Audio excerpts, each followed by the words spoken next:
So today we're going to revisit that beat we made a bit ago using just that shaker sound. Maybe do a little bit more sound design and also lace up an arrangement of this dope 16-bar loop we got. Make it into a full beat. Yeah? So let's take a look. Let's get in there. Alright, let me just take a little refresher of what we have.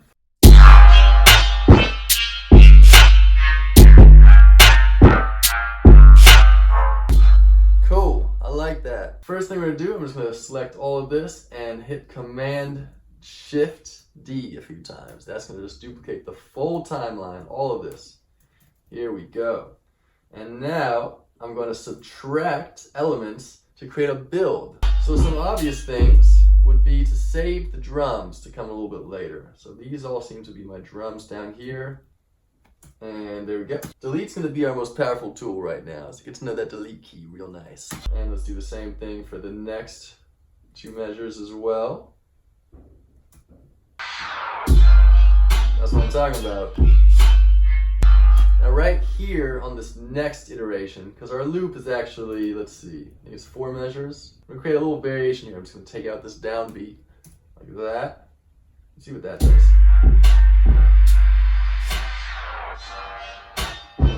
Little float moment.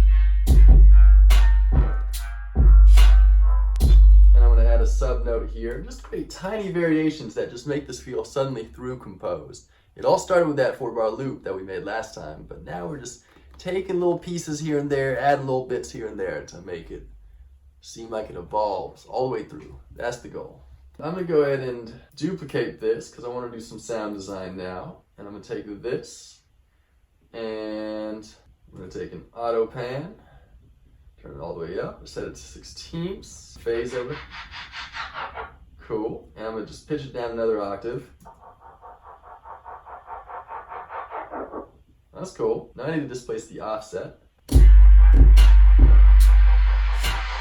Cool. So that's just a little bit of extra sound design. And the way it just loops back right now definitely gave me an idea to have it drop out, at least for a little bit, drum-wise. But for now, I'm just going to Command Shift D again, all 8 of these measures we created. Boom. Although now I have the idea that maybe we keep the sub. So I'm going to go back and grab this sub pattern and put it back in right here. That's kind of fun. And now I'm going to create a fresh audio channel. And I'm going to make the input be this be simpler whoosh. I'm going to record these chords.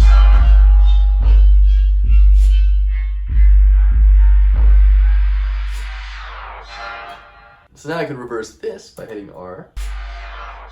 Turn it up, make it louder.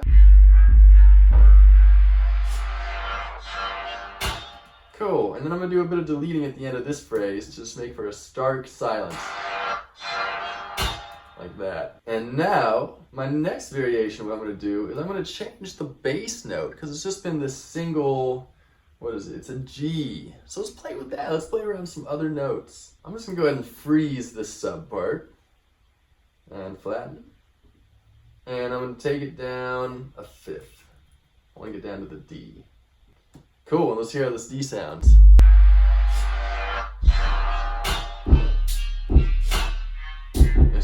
It's deep, super deep. So now I feel like I have to change these other chords as well. Like this. I'm going to go ahead and just join these clips. Command A to select everything, and I'm just going to tap down 5 times to get down to this being a D minor chord.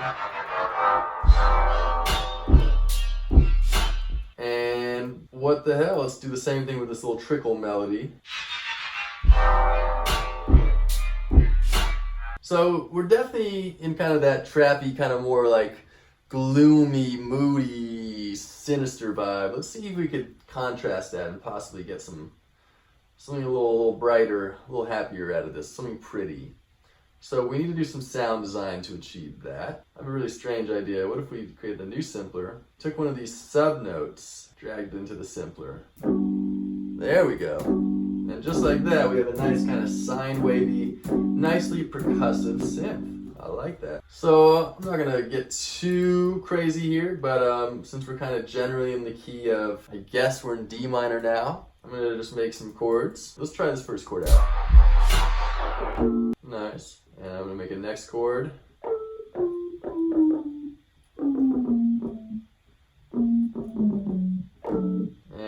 join all of this to make a big clip. The note is too short for this chord to fully sustain, so I'm gonna go ahead and hit this button right here, which will double the length of the warp sample. Let's see what happens.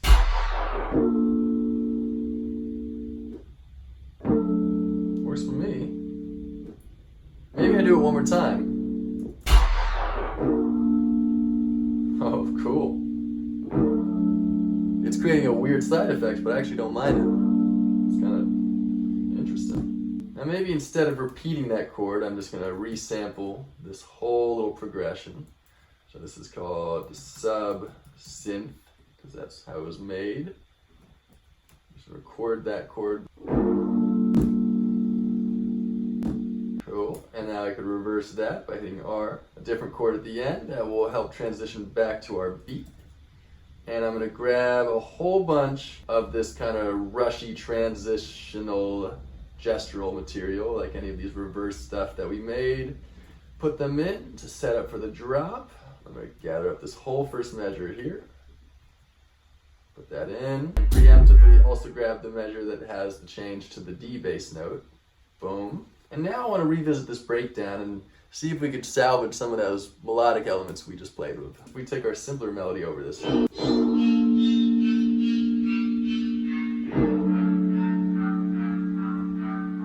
Okay, interesting. We take this sub-synth that turned into this very pretty sine wave, and we take the MIDI. I'm going to undo the time warping, so it's kind of back to its normal envelope. Alright, leading up to the drop, take away the last quarter note of most of the material. Cool. And maybe we'll even add a snare. Sick. And maybe I'll even have the rushy elements go all the way to beat 4.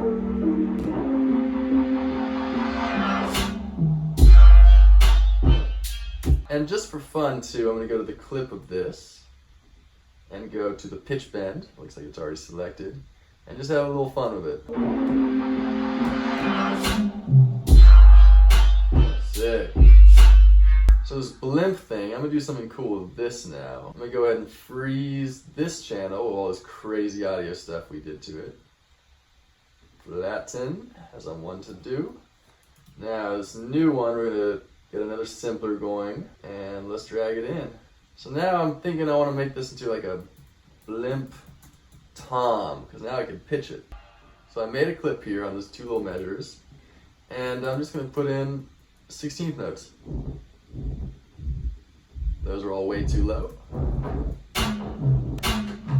Okay, not really what I expected, but there's something to be done here.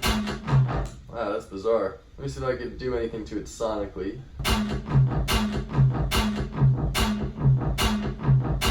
That kind of helps. So that's part of the texture now.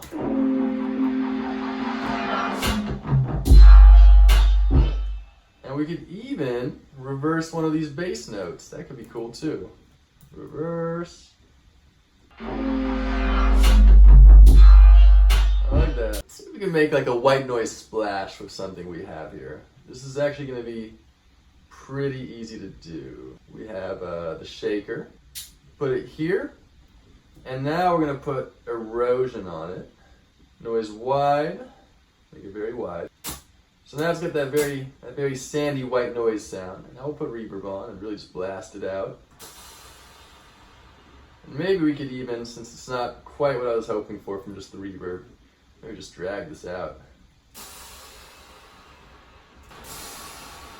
Yeah, kind of sounds like a cymbal, white noisy cymbal. Let's see what we got. That works. So this seems like another element that'll be nice to have reversed. So I'm going to create a new channel, route it to cymbal, and record it. Boom. Now we can reverse that. I'm going to set it up there and there preemptively. Put another cymbal there. Hell yeah. This is awesome. And I'm going to start playing around with notes on this sub. This kind of stuff.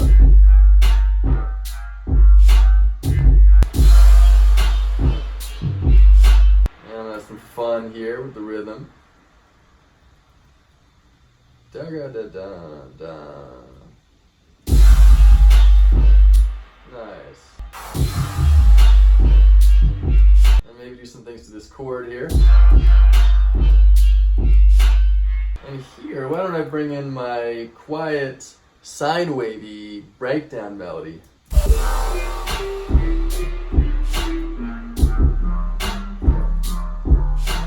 So now I'm creating an outro. I'm just gonna bring back a few of these original elements and kind of end the way we started, just to give the listener a reminder of where we came from. Yeah. Now, it'd be nice if this kind of disappeared from being quite harsh to just almost not existing. So I'm just going to automate this filter frequency to roll down. Yeah, that's nice. And that's how you do it. Let's listen to the whole thing through, yeah? See where we're at. I'm going to kick back and enjoy this. I'm going to try not to intervene too much. No promises, though. You know me.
That's cool.